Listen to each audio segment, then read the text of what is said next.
Hello friends, మనం ఉపయోగించే cell phones బ్యాటరీల capacity milli ఆంపవర్స్లో ఉంటుంది. ఫోన్ల యొక్క స్పెసిఫికేషన్స్ పెరుగుతున్న కొద్దీ బ్యాటరీ కెపాసిటీ కూడా పెరుగుతోంది. కానీ మనకు అది పూర్తిగా సరిపోవడం లేదు. అందువల్ల లాంగ్ లాస్టింగ్ బ్యాటరీలకై ఎక్స్పెరిమెంట్స్ కొనసాగుతున్నాయి.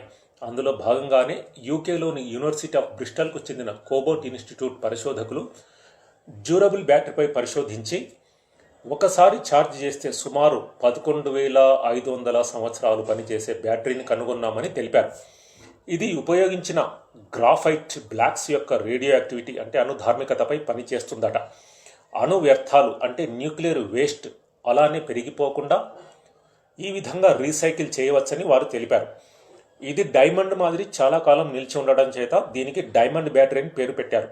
యూనివర్సిటీ తయారు చేసిన కృత్రిమ వజ్రాన్ని రేడియో యాక్టివ్ ఫీల్డ్లో పెడితే కొంత విద్యుత్ శక్తి వెలువడుతుంది. ఇది చాలా కాలం మన్నుతుంది. ఈ సూత్రం పైనే ఆధారపడి ఈ బ్యాటరీ తయారవుతుంది మరియు పనిచేస్తుంది. ప్రస్తుతం అణు వ్యర్థాల నుంచి తీసిన రేడియో యాక్టివ్ C14 మూలకం అణుధార్మికతను డైమండ్లో ప్రవేశపెడతారు.